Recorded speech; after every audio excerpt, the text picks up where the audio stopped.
A good counter melody is like a good side quest. It's not necessarily the main focus and storyline, but when executed well, can add depth and substance that makes the whole experience richer and more memorable. In this video, I'm going to show you how to write a counter melody in only 2 steps. And make sure you stick around because after that, I'll show you how to add another line and make a more complex 4-part texture. For our model, we'll use Princess Zelda's theme, also known as Zelda's Lullaby. There are 2 things you'll need before you can start. The first is a melody with chords. So obviously you can't have a counter melody unless you have a main melody to counter it with. And the particular method I'll be showing you today depends on knowing what the chords already are. The second requirement is that you're familiar with chord tones. So if you're still struggling to name all the pitches in a C major triad, this method won't feel as fluid as it's going to look here. Step 1. Find a missing chord tone. So with our melody on top and then the chord symbols telling us what our bass line is going to be on the bottom, we're only having 2 pitches, which means for any triad, there's a missing note.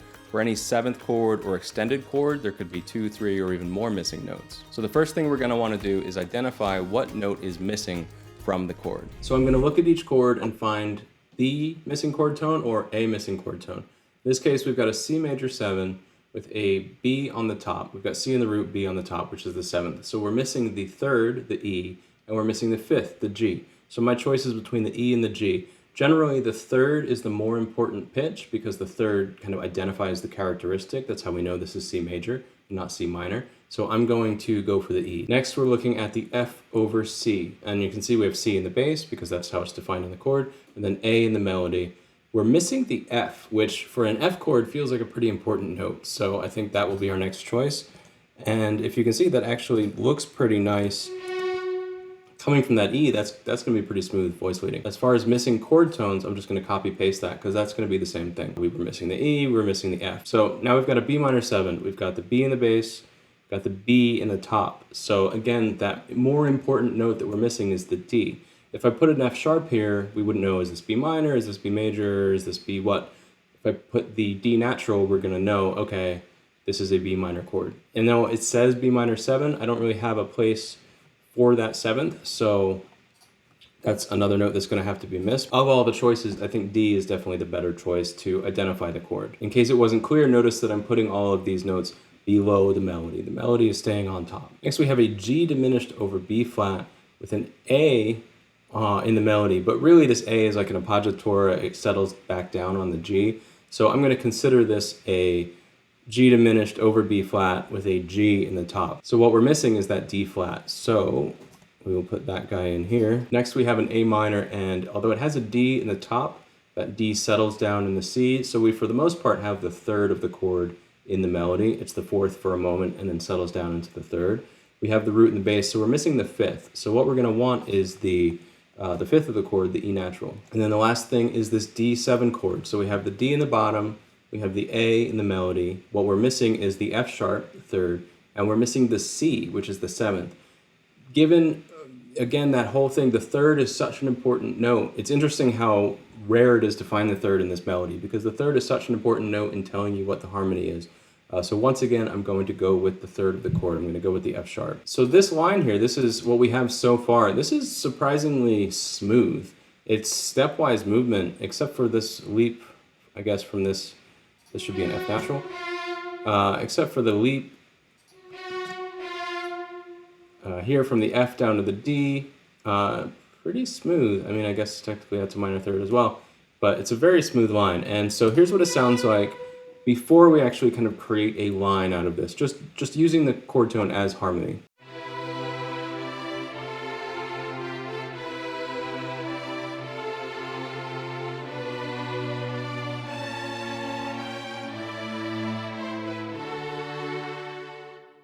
Step 2 is to find and fill the gaps. It's only so useful to have a counter melody if it can't be heard. So we're going to look at the main melody and look for moments of rest or of held notes and find these pockets where the counter melody can speak and kind of be heard on its own. As a general rule, when your melody moves, your counter melody stays still, and vice versa. This isn't always true because most of the time they're probably both going to be playing, but generally you just want to balance the action between the 2 of them. So when one moves, the other waits and takes its turn after. So now that we know which notes we're going to use, let's look for those moments where we're going to put them and how we're going to connect them. This is a pretty active melody. There aren't really any rests. There aren't really gaps per se, except for held notes. So anytime we see a half note or a dotted half note, that's going to be a chance for us to actually speak. So the first thing I'm going to think to do is put a rest here, move this guy over so that that will speak in that moment. Maybe we'll try the same thing here actually. So that's okay, it's a little dull. So I'm gonna look for a way, can we spice this up a little bit? So instead of just hitting that half note, can we maybe run into it or accent around it? One thing that might work kind of nicely is to just step up an eighth note into it.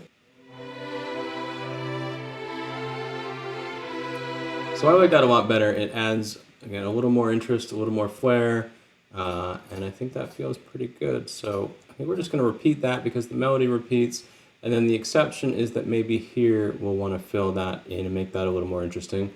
But let's do that now. Let's land into this. I like the idea of hitting these downbeats for the second phrase, making it a little more forceful, a little more kind of intentional feeling. That might actually make a pretty cool line if we go...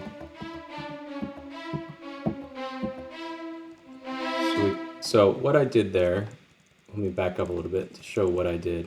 I'm taking that D and I'm just using the upper neighbor. So instead of holding the D, I'm going D, E, D. It's just decorating the note. Before we had this, now we have this. And now I'm going to do the same thing and keep going, hitting to that E, which is technically making this a full diminished seventh, but I don't think it's doing any harm. And then just the way this line is falling, the D down to the D flat, I think it's a really nice smooth line to fall down into the C, and then we'll step back up into the E. So we're still going to get that E that we wanted, but we'll just delay it. Decorate that last little guy. I wish these stopped just ever so slightly.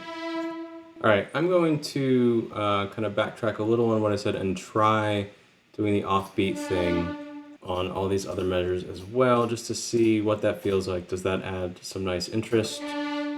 Maybe it won't, but I want to try that. So I'm going to change these parts. I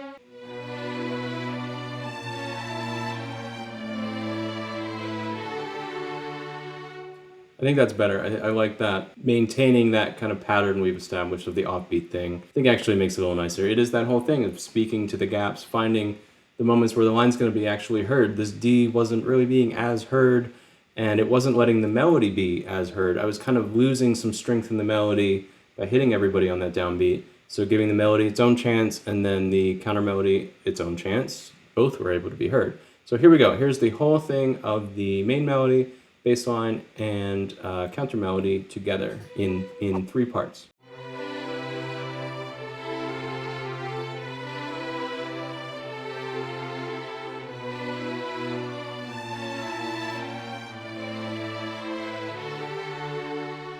So although it might seem like a more complex texture, adding a 4th line, a second counter melody, is really as simple as just following these 2 steps again. In this case, we're lucky because there are chord tones. There are going to be places where we still don't have every note from the chord. Sometimes if you only have a triad, you're going to need to double, and how you do that will depend a bit on the context. The only thing that makes this a little harder is that we filled a lot of those gaps with our counter melody. So this second counter melody will probably be a simpler line, or we could find places where we maybe want to borrow the action from the counter melody, give it to the second counter melody, and balance those out that way. In this case, I'll probably just go for a simpler line in that 4th part. So now for the 4th part, I'm going to add a viola part. I apologize for the alto clef. I shouldn't say also, because maybe you are great at alto clef, but I personally am not a fan of alto clef, but it's good for us to, to practice, to work on our skills. So I'm going to continue in using the viola in the alto clef. So what we're missing here is the G. We have the C, E, and B from the C major 7 chord, but we're missing the G. So I'm going to do the same thing I did in step 1. I'm going to go in and just add where that missing note is. That's the G above that C in the bottom, so we're kind of filling the gap between this cello and violin part. So that's the G. Now, here, this one's a little more interesting. We're missing nothing, because we have an F major triad, we have the A, the F, and the C. All notes are accounted for. So now we have to double. A little bit of my instinct says go for the nearest note, either the A, and I don't want to copy the melody, or the F immediately below it. But I think to make the line a little more interesting, I'm actually going to go for little C up here, which is still underneath what we have here. And that's just going to allow us some room to actually have a line, to have something you know, fortunately, we ended up with a gap here that this might be able to fill kind of nicely. So let's start just trying with a scale climb. What does that do for us?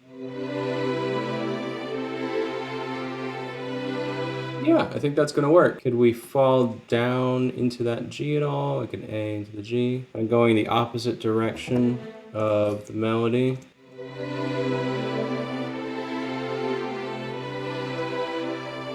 Yeah, feels pretty good to me, actually. I'm gonna keep that as a quarter note, and then we'll copy this guy back over.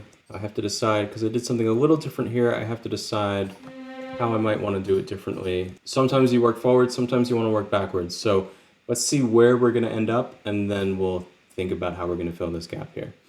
All right, so again, the B minor 7, this time we have a missing note. We have a 7th chord, we had the B, we had the 3rd, the D, we have the root, the B. Can we fit, oh, we have 2 missing notes.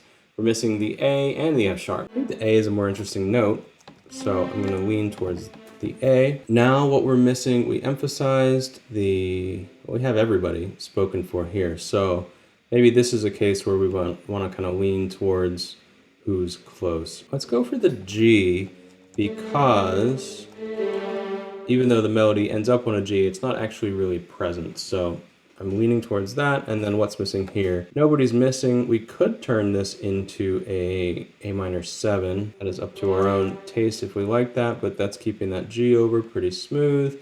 And then the C is missing from this chord. We have the D, the F sharp, and the A. We're missing the C. So let's climb up to that guy, and maybe even we'll do a similar move that we did like that into the C is kind of like a recurring motif. There's an 8th note gap here. There's an 8th note gap here. That's where I'm thinking there's some space. Bum, bum, bum, bum, bum, bum. That could work as like a little rhythmic pattern. Let's listen to 2 different things. Violin 1, viola, and cello, so we can hear that kind of alternate counter melody. We'll start with that, and then we'll listen to everybody. But let's start with that alternate counter melody idea here.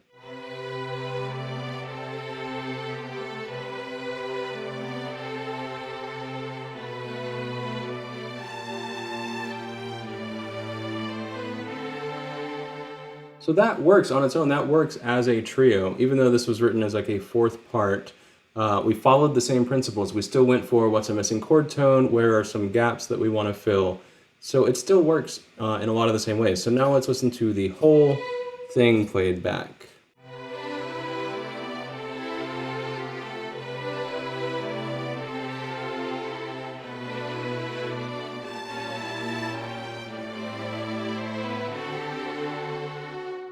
MIDI files for both of these versions are available through my Patreon, so I'll put a link for that in the description below. That might be especially useful if you're somebody who prefers to look at a piano roll and wants to drop that into your DAW. Before you can write a counter melody, you're going to need a good melody to write it to. So check out this video where I talk about the formula I use for almost all of my melodies, and check out this video to see how John Williams uses repetition to make his themes so memorable.